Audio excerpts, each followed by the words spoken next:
Hello, guys. Welcome to the Sports Circus. Friday edition, Saturday edition can be found on 9:20 a.m. KBAD Las Vegas, Los Angeles 102.3 FM, 106.5 FM, 1050 a.m. That's in your greater Los Angeles areas. You can also find us at 100.7 FM and 1060 a.m. in Phoenix Market, KDUS. As you guys can see, Sal, the bookmaker, is not here today. This is Alicia Thompson. I'm your WNBA correspondent and co-host, along with the lovely Lenny, the voice, Atkins.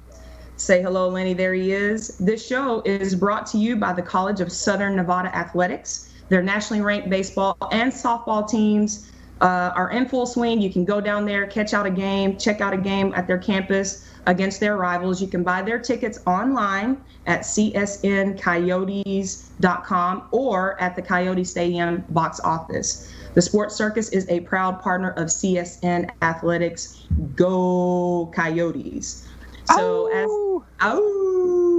you go. So as I said, this is my second time hosting the show. The first time, if you guys don't remember, I was just a bumbling, nervous mess. And so Sal asked me to come on again and host for him. I'm very, very happy to do so because as an athlete, hey, we always want redemption. We always want a chance to come back and do a better job. So I'm so happy to be here, to be able to redeem myself, not be a mumbling, stumbling, nervous person on air. So thank you guys. Welcome, welcome, welcome. So we're going to talk about what I want to talk about since the ringmaster isn't here. He gives me full go. So I'm going to talk about what I know and what I love, and that's the WNBA. And why are we talking about that? Because I had an opportunity to go and be a part of the WNBA draft viewing party as a part of the Dallas Wings, which is the local Dallas WNBA team. This is important to me, Lenny. Why? Because I was a first-round draft pick, and so I got to experience the draft firsthand as a number 9 draft pick overall. So I got to fly to New York, had a chance to talk about that experience with the Dallas Wings at the Dallas Wings viewing party. It's just an amazing time. You have athletes who are coming out of college and they have a dream of playing professional basketball. This was me. Growing up, my goal was to always be a professional basketball player. I used to practice signing my autographs. I used to practice being in front of the news cameras. And so when draft day rolls around, you're hoping to be in that pick. Very, very special time. Again, you have athletes that are coming off that NCAA Women's Final Four championship. And then at this point, they're all sitting at home hoping and praying that some team likes them enough, that they're talented enough to get drafted to go on and play professional basketball, get paid doing what they love to do. So again, we're talking about that. Number 1 draft pick. I don't know if you haven't been familiar with women's basketball, Kelsey Plum. She played at University of Washington, just a stud of a player. She's a lefty. Great size, great rebounder. She literally gets it done. She can shoot well, gets to the basket. And of course, the San Antonio Silver Stars had the first pick. They had the lottery pick. They go with Kelsey Plum. Whether or not they'll keep her or trade her, that is to be seen. But a great addition to the San Antonio Silver Stars. Next after that, we have Elena Coates. She's playing for the South Carolina team that won the national championship this year under Dawn Staley. We all know that UConn got upset in that last round by Mississippi State. So South Carolina, who was my pick to come in and win it, won it. And they have a couple of players who actually went top 5. That's big. When you have 2 players that go top 5, then you're a talented basketball team. So we have Elena Coates, who's going. She got picked up by the Chicago Sky. Very, very exciting, I'm sure, for her. Our number 3 pick actually comes here locally to Dallas. She's a Nigerian player. Her name is Evelyn Akator. She played at the University of Kentucky. Again, Dallas Wings with that 3rd pick. They were looking for someone who was very athletic, someone who had great size, someone who could come in. WNBA coaches aren't looking for scorers really at this point. They want role players. They want players that can come in and fill in those gaps as far as rebounding is concerned. They need someone who's going to come in and play defense, someone who's just going to stop, block shots, be role players. And so that's what Evelyn Akator is going to be for the Dallas Wings. Number 4, here's another South Carolina player. Her name is Alicia Gray. You would have definitely heard of her if you watched any of the women's Final Four. She was just an amazing, amazing athlete. Hit a lot of big shots for South Carolina down the stretch. The Dallas Wings select her with their number 4 pick. Again, a great addition. She can slash. She can get to the basket. Very athletic. Athletic is going to get you a long way, when you're fundamentally sound, but you're athletic and can just come in, get rebounds, stop people on defensive end. You're doing really well there. And then our number 5 pick goes to Nia Coffey. She played at Northwestern, and she's just going to be doing a lot of great things also in the league, going to, I believe, the Washington Mystics. And so, again, top 5 draft pick. Anytime you get top 10, that's a very exciting time. Again, I went number 9. I was just happy to be able to fly to New York and experience that thing. So WNBA season is right around the corner. These teams are looking for these draft picks to come in and make a difference. That's why they're drafting them. They're coming in so they can go a little bit further this year than they did last year. So here's a question for you then. When these players are getting drafted, and when you're in the pool and you know that you're going to get drafted, it's not an if, it's who you're going to get drafted by. From your experience when you got drafted and you were in the whole magnificent atmosphere of Madison Square Garden, I'm sure that your eyes were this big and you were looking at that saying, wow, this is just something. I have arrived. This is my dream actually coming true. Now, for these young ladies here getting picked up, I noticed that you were continually talking about somebody being athletic, somebody being able to rebound, maybe dominate some portion of the paint, and a shot block. That is important in the WNBA, in my outsider's opinion, looking in, hearing you. The NBA transversely has developed and evolved away from a big man's game, and now it's more of a point guard swinging the ball around and dishing out for a three-pointer type of situation. Watching the WNBA, and in your opinion, Alicia, how critical is it to be able to have that Rebecca Lobo or somebody down low that significantly can dominate in the paint? How big of a deal is it in the WNBA to have a big as opposed to have that short, small game that you're moving the ball around with? You know what, Lenny, that is a great question. And we actually talked about this as, there were 3 legends that they brought in to talk about their experience in playing in the WNBA and being drafted. It was myself, Helen Darling, who was a phenomenal point guard in the league back when I was playing, and then Edwina Brown, who is also a good player that played in the WNBA. And that was one of the questions that they asked me as a post player is, how has the game changed from back when you were playing into now? And my biggest thing was the lack of post play. I was a back to the basket. I played the 4 all through college, and when I got to the league, I was moved into the perimeter player or small forward. But I feel like that is lacking in basketball across the board, whether you're looking at the men's game or the women's game.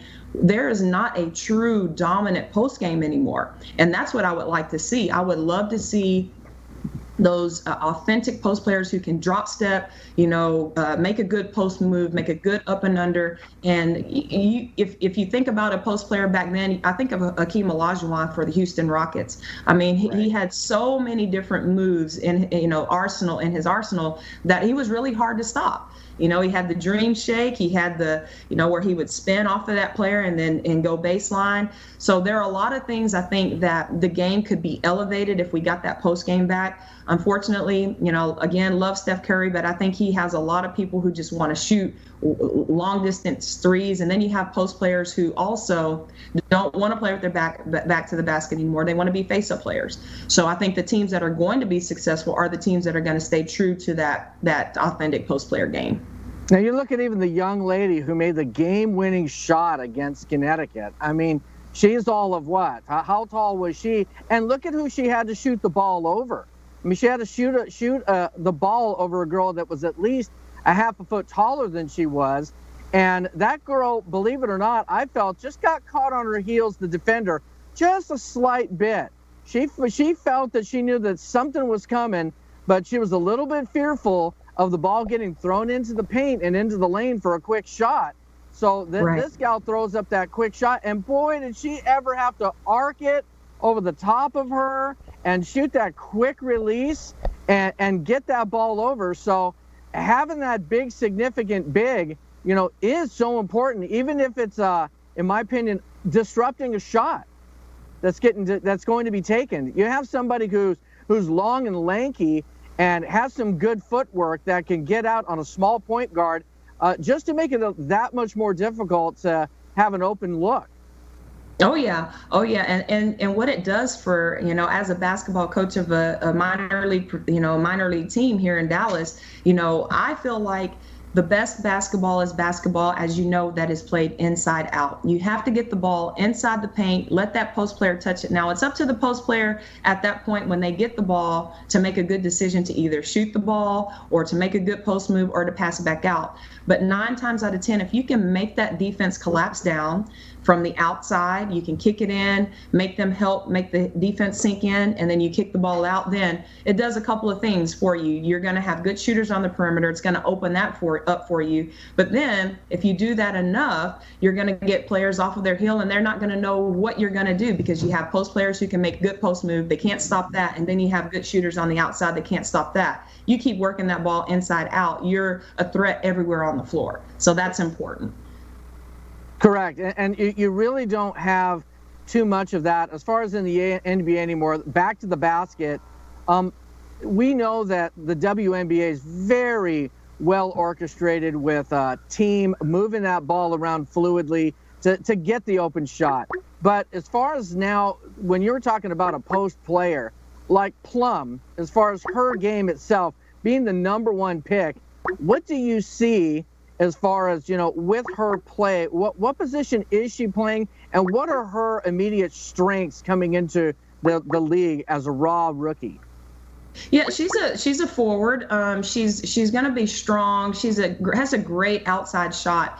She's that type of player that she's like a bruiser player. I mean, she really has a lot in her arsenal. She can take you off the dribble. She knows how to use her body, how to get in there and control. There's not a lot of players, especially on the women's side, that can go in and take some bumps and finish by taking those bumps. You see players that go in and they get off of their feet and they get a little nudge and they're on the floor. She's going to be able to take some hits. I think that, we talk about players and transitioning from college to the league. And the first question is always, especially as a number 1 pick, what puts a lot of pressure on Kelsey Plum is she going to be able to hack it? Yes, she's number 1 pick, but when she gets in there with Brittany Griner and Diana Taurasi, can she be able to stand the test? And I think that she is a player that will be able to, because she has that good size. She can shoot. Again, she's a lefty. Lefties, they're always crafty. I love watching left-handed players. They're always crafty. So she's crafty. Again, she has very, very good ball handling skills. So she can get in there, make some moves, cross over, get all the way to the basket. She has a good pull-up jumper, or she can shoot from the outside. So difficult to stop. So why don't I just, for a moment toward the end of the segment, why don't you put on your imaginary I'm the owner or GM hat, and you have this first pick right now. Now, I noticed in the beginning that you were saying, if they choose to keep this pick, Lenny, okay, what are you going to do with that first pick, Miss General Manager? Well, again, it just it depends on what we're needing as a team, obviously. But most importantly, it is for me you got to start with that inside game. I'm starting with the inside game.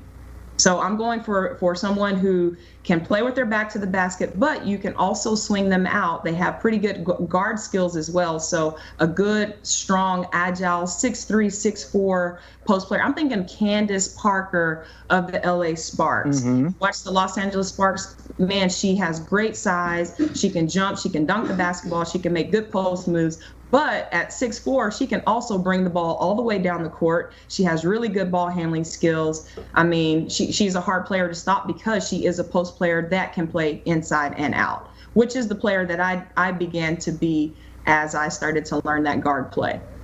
Now, I love that long answer, and you did not even definitively tell me, yes, Lenny, I would keep the pick. You gave me all the frosting around the cake on what she can actually do, but you did not say, if I were the GM, yes, I'm keeping this pick. You know what? I would not keep this pick simply because Not because she's not good enough, simply because she doesn't have the size that I want for my post player. Now, again, if I'm looking for post players, I'm not looking for a post player that's 6 feet, although I was a smaller post player, but I'm looking for a good 6'4", 6'5" post player that can play with their back to the basket. Now, if I'm looking for someone in her position, absolutely. I mean, she gets it done. I would have to go with her. Now, I know that we're going to transition a little later into your league that you are coaching in. We definitely want to hear about that. But I wanted to know real quick, can you give me a small snapshot? Where are my UCLA Bruins over here, lady? Where's any of my Bruins located in this draft? I mean, you said a top 5, and I'm like, doggone, UCLA. I mean, that's the mecca of sports as far as with college basketball. Where are my Bruins? Bruins, don't think that there were any Bruins in there that I know of. I'll have to go back and check, at least not in the top 10. The Bruins, they had a good run. They lost to the best team at that time in women's basketball. They lost out to the University of Connecticut Huskies, which, I mean, if you lose to a team who has won the national championship the past 4, 5, 6 times in a row, hey, you know, you made a good, that's a good team to lose to if you're going to lose to any team. So they made a good run at it. They haven't had a lot of players that have come out as of late, but they do. They always produce very good talent.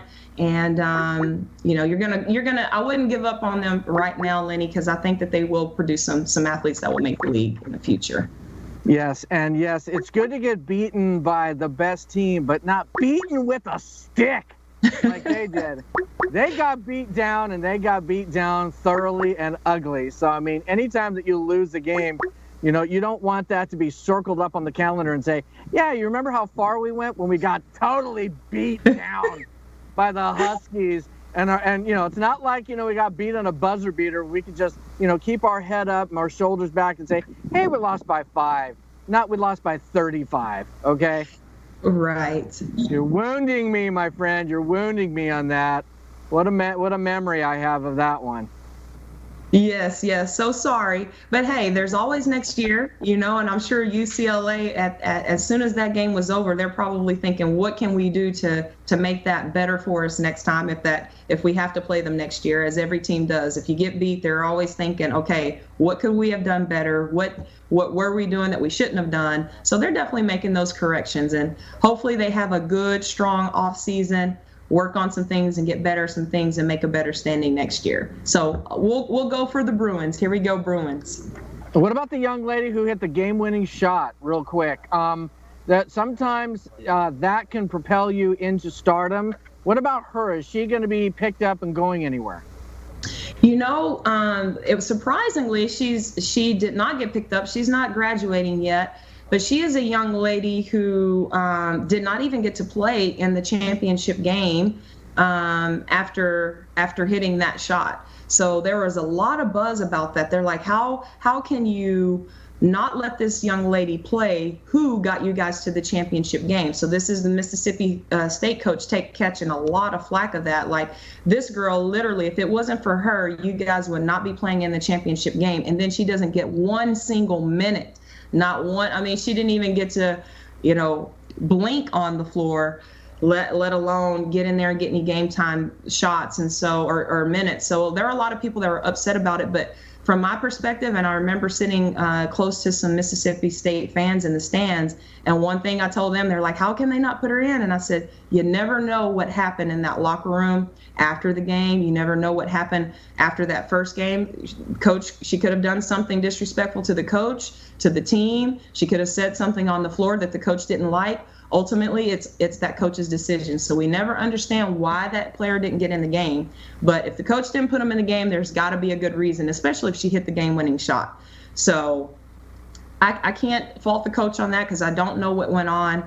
Obviously, she wanted probably a piece of that pie. And as a player, you know, I've talked to some WNBA players about that. They're like, no, if I had the game-winning shot for you, you better give me some minutes on the floor. And I can understand that. As a player, I probably would have been upset too, but it's not about you. It's about the team. And so the coach made the decision what was best for the team. They didn't win. And in that instance, as a coach, you can say, okay, I don't have anything to lose. I should have put her in the game. But again, we don't know what went on, what was said, as to why he made that decision. Sure, and this is the college level. I mean, this isn't where somebody can rise up and they're an absolute superstar. That's the good thing about college is that, kids, you got to earn your stripe and you got to know your place. Exactly. And we're going to be needing to go to a break here pretty soon, right now. So we're probably going to go ahead and catch more of the WNBA and your particular team over here on the flip side on the Sports Circus. Yes, we are.